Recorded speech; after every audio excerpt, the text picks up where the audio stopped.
Hello everyone! Another MERCS video. We're on to the last two. This one is for the KemVar faction. KemVar come from South America. They are the world's importer of energy. They came from two energy companies, merged into one. Their headquarters is in Brazil. And their main thing is camouflage, as we shall see. So we shall start with the assault leader. Just move the camera up a bit and zoom out a little bit. So if I just get this under camera.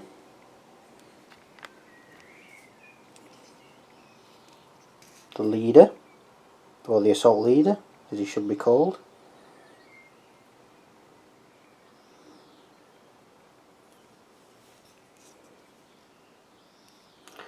The gun was done, if I remember correctly, with a dark green and then a silver wash. The armour was a dark grey with a silver wash, if I remember correctly. The black is actually, if people know Games Workshop paints, is actually Fenris grey because it has a film on it, and the film on top makes a really dark blue.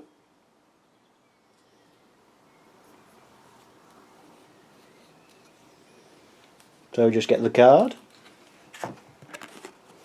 He has MP of 2, reaction of 7, so it's pretty quick. Courage of 3, ER of 2, repair of 7. The repair values of KemVar isn't that high. Their arm failure values are going from not bad to not so good.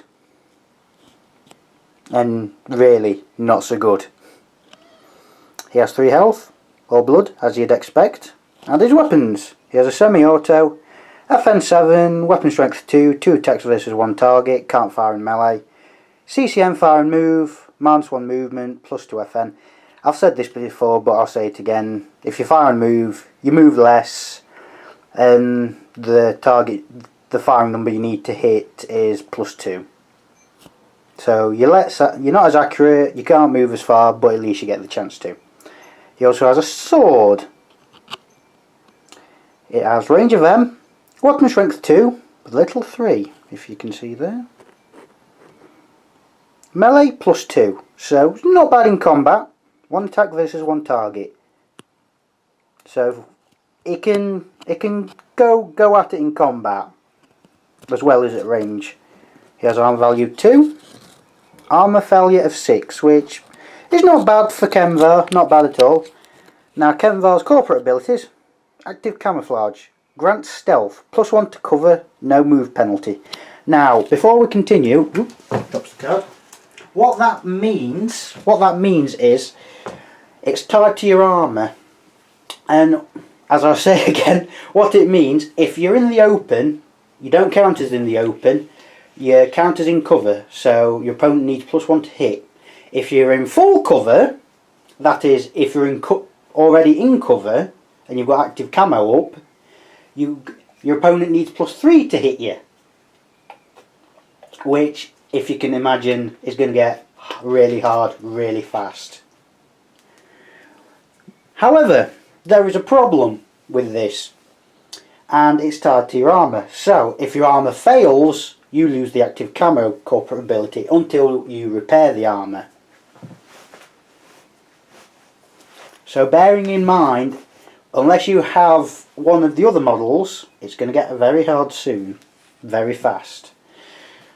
So the other corporate ability, if I just bring the card back, focus please. Gas mask, immune to airborne toxins. These are things like the the FCC House 9, Chem Engineer and the Keizawaza nuke. So the corporate abilities, leadership. Sorry, the personal abilities, leadership. +1 to all rolls for allied mercs within 1 card length. It just means things like repair rolls, arm failure rolls, to hit, combat, near enough everything. Doesn't add him to himself, obviously. A brawler, +1 to melee weapon strength. So he can't charge in and attack in combat straight away, but at least he can defend himself pretty well. So next we have the monkey wrench. This is the model you will need to support everyone else.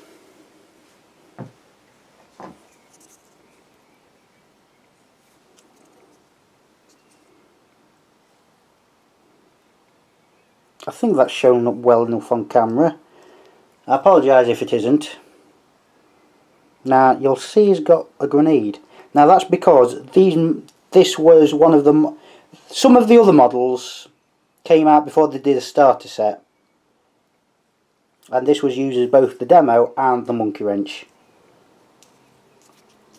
And you do have to glue the head on. That's why it looks like he's got quite a big thick neck, because I used too much super glue and super glue activated, because it's pretty hard, I find, to glue the heads on. So get the card. MP of 2, reaction of 5, so fairly standard. Melee +1 to hit, strength of 2. Now before I go on, you might be thinking, why is it strength 2? Now if you look there on the guns, they've got serrated teeth. That ain't an ammunition clip, that's your close combat weapon. And the teeth will break off, so they stick inside the target. That's why it's strength 2. It's not nice. Courage of 5, ER of 2, repair of 4, and he has 3 blood. He has a semi-auto, which, if you just go back a bit to the assault leader, is practically the same. In fact, it is the same. He has the three repair kits, range of M, melee, auto repair. So you have to be in base contact at the start of the monkey wrench's activation to be able to use a repair kit on your target, unless you're using the repair kit on the monkey wrench, him or herself. Armor value of 2, armor value of 7. But his repair value is 4, and he can use one on himself, so his armor breaking not gonna matter too much. His personal abilities: climb. Oop, just move my fingers. Move up 1 level of elevation at no cost. This means you get to go up 1 level if it's 1 card length up for nothing. So move up 1 and fire your weapon and possibly get the elevated position bonus. And monkey wrench can use repair kits, which that's why he's got 3. So moving on to the demolition, which actually there wasn't one to start with, well, model wise, and you have to glue the head on. The head, I don't know if you notice it, is a brown with a wash of bronze. I've said it many times, probably not many in this video, but washes are your friends. Pretty easy model to put together, even though the neck's a bit thick because of, again, had to put the head on. So bringing up the card. MP of 2, reaction of 5, melee +1, strength of 2. Courage of 5, ER of 2, repair of 7, 3 blood. So pretty much the same as the monkey wrench. He has a semi-auto, you've seen them before in this video. He has worm grenades, FN of 5, range of 2, with a little 3. He has 3 of them, 1 attack versus 1 target, ignores armour.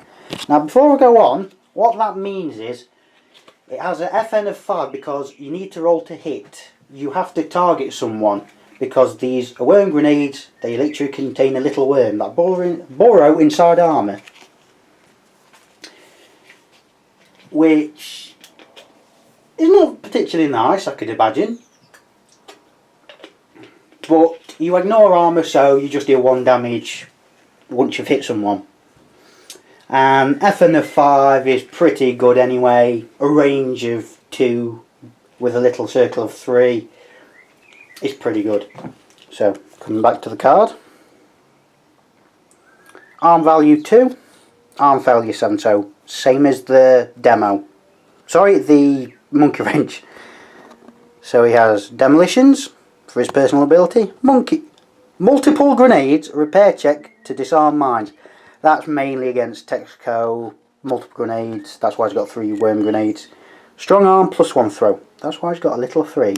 A lot of demos have got strong arm or a variant of that. So that's why, if he's used as KemVar, he's got a range of 3. Which is pretty far for a grenade to be thrown. Next we have the sniper. And a very nice sniper it is too. Came in one piece, if I remember correctly, although I might have had to glue the head on. I can't remember. Yeah, the hair's just the same as the hair for the demo, except no wash was used. Just a different brown to the pockets and satchels and whatnot. And I might as well go here. The power packs at the back is just basically a light blue. Nothing more, nothing less. And the base for all of them is a sand with a bit of dry grass. Not proper dry grass, obviously, but modelling dry grass. So, bringing up the card. MP of 2, reaction of 5. Courage of 6, ER of 2, repair of 8, 3 blood. So her courage rolls are about average, her repair rolls are hideous. But it's a sniper, she's going to be high up, probably, shooting at whoever she wants. So, going on to her weapon, she has an LRK, a long range kill weapon, or a sniper rifle if you will, FN of 5, weapon strength 2. 1 attack versus 1 target, not short range, like all sniper rifles. CCM, load and aim. 2 with the little brackets of 1, rounds between shots, alternative modes, no downtime. So if we go to the alternative firing mode, repulsor tag. Tagged targets can't be within 1 card. So I'll just go through it all. So the alternative firing mode, which is here, no downtime, so you can fire the repulsor tag every turn. So you could fire the basic shot, which is strength 2, and then fire a repulsor tag, go back to shooting the strength 2, and then a repulsor tag, if you wanted, of course. Now, I'll have to explain these the repulsor tags a little bit, because it can get a bit confusing. So we'll just take these 2 models. If the sniper shot this one with a repulsor tag, and then this one, they would have to move automatically 1 card length away. So he would have to move, so they are under 1 card. If I just zoom in, so they are within 1 card of each other, so they have to move 1 card away. So I'll just zoom out a bit to try and explain this a bit more. So he would have to move directly away this way, and he would have to directly move away out of the camera, well, that way. This does mean if you're high up on a building, you will fall off of it. And no, you can't target pieces of the terrain. You do have to target people, so no cheating. Repulsor tags don't actually do damage, and you don't roll for armor failure repulsor tags. They just hit someone and the effect sticks. You can't get rid of them. So going back to the card. He or she also has a pistol. FN of 5, weapon strength 1. 1 attack versus 1 target, only short range. 1 armor value, like most snipers. Armor failure of 5. Which is pretty decent. So personal abilities, if I just move my hand out of the way, big as it is. Marksman, only takes 1 round between load and aim. That's why there's a little bracket of 1. So it takes 1 shot instead of 2, like I was trying to explain earlier. Quick, always acts first, negates simultaneous actions. So if you, unless you're against someone else that's got quick, the sniper always goes first, which, considering you've got the repulsor tags, could be pretty sneaky. Next we have the Heavy. The hardest model to put together, I find. No, you don't have to glue the head on, thank goodness, or the arms. but you do have to glue these on. And I had to cut mine down a bit because I had no idea where they had to go. They're ammo feed belts, if you can see. Some of the detail has come off, and that's my fault. Again, super glue and activator. I tried my best. I really did. I don't think it's too bad actually. I think the point comes across of what it's meant to be. Two massive oozes firing out, and the pose replicates how the heavy fires very well. As I'll bring the card to explain. MPF2, reaction of 4. So it's not as fast reaction wise, but faster movement than most heavies. Melee, 0 to hit with a little asterisk. Strength of 2. Coverage of 6 with a little asterisk. ER of 2. Repair of 8 with a little asterisk. 3 blood. Full auto, FN8 with a little asterisk. Weapon strength 3. Can't fire in melee. CCM, set and rip.